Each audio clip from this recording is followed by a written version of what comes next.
Hey guys, Cast72 here. Hope you're doing well.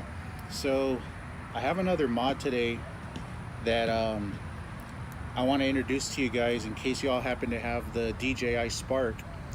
Now, even though it shoots in 1080p, um, the video interference with the signaling and it's like any other drone that has video capture through Wi-Fi. You're going to have instances where you're going to have um, data loss. You're going to have real bad pixelation, just a bunch of interference, and I didn't like that about uh, the Spark. So I thought about a way to come up again, like I do with most of my mods, better video quality, and I decided to go ahead and go with the Cube Plus, made by Polaroid. It shoots in 1280, 720, and 4K, and the 4K is what I'm interested in. The question I had was, how was I going to mount it onto the Spark, and was the Spark going to be able to handle the weight? Now, this camera in particular is extremely light.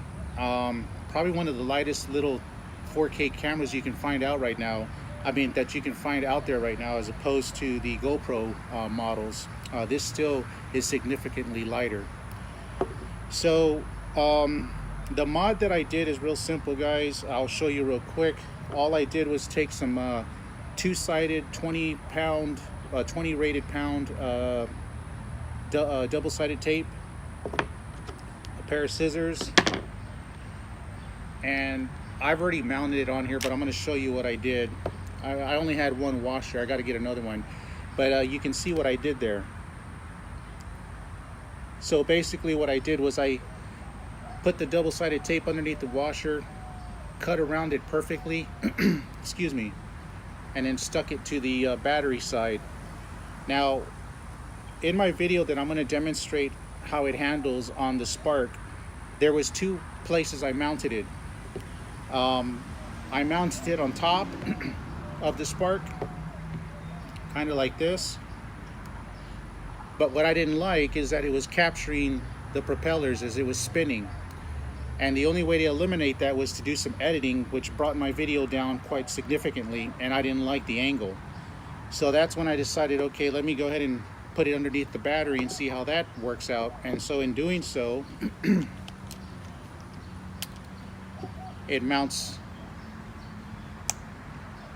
like this, where it just slightly captures the gimbal, just a tad bit. But again, with video editing, I can bring that capture part out of the screen and it looks perfect, which I'll demonstrate here in the video for you guys shortly. I just kind of wanted to explain how I got it mounted.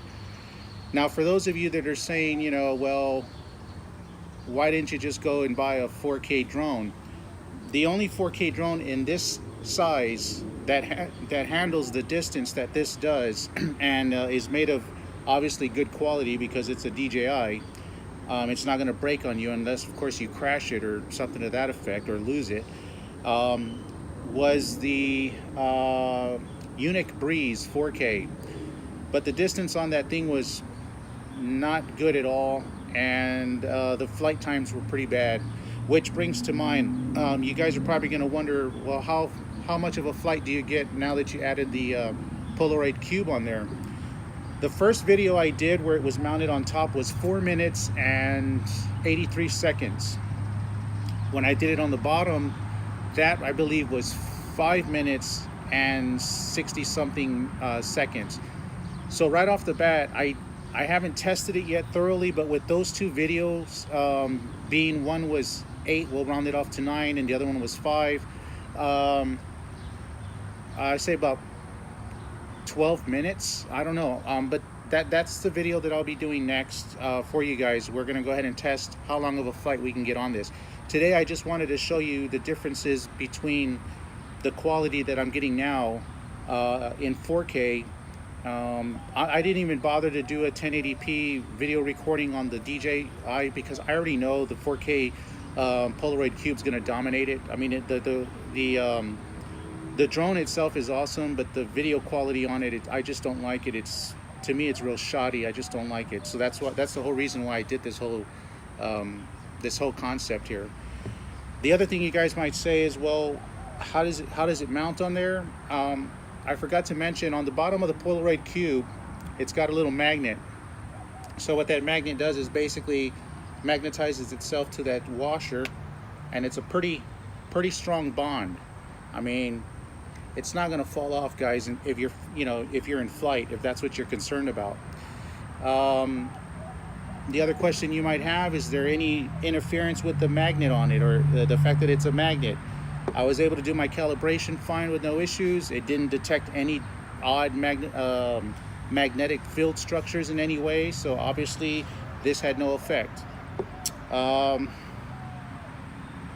I think that's the sum of it, guys. I just wanted to share that with y'all because I've had this drone for a while. The only reason why I don't fly it is because I simply don't like the fact that the video quality on it, to me, doesn't come out good at all.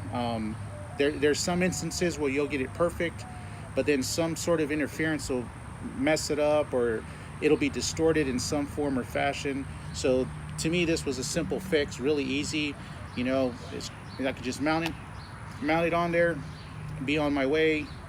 I had it mounted on top, but I prefer the bottom, and it's as simple as that.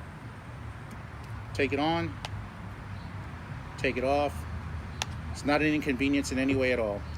Again, the magnet doesn't interfere with anything on the drone as far as flight control. I'm wondering if I'm forgetting anything here. So what'll follow next, guys, is just the video quality of the 4K mounted onto the drone. I'll go ahead and include the video where I did the top mount, and you'll see how these propellers come into view, and it's just terrible. It doesn't look good. Whereas underneath, you barely capture the gimbal on this lens. It'll barely capture the gimbal, and with just slight video editing, cropping, I should say, that eliminates it without affecting the video as much as it would have had I done it on top with the propellers in the way. That would have cut off quite a bit of the video, and I'd have to zoom in quite a bit. So yeah, and then like I said, I'll do some more videos with some better flight footage. I just did this in the back of my house. I didn't have too much time today to go anywhere.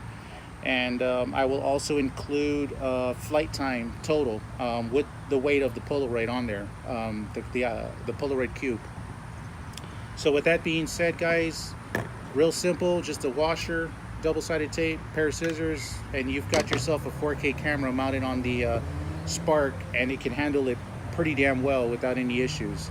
Obviously, because of the weight, it will interfere with the flight time, but I don't think it's going to interfere with it dramatically, because like I said, the first video I did where it was mounted on top was off the top of my head, I believe it was 4 minutes and a couple of seconds, but that's because I shortened it because I wanted to mount it underneath and didn't do another video with it underneath. So you're going to get some good flight time out of it, even with the weight of that Polaroid.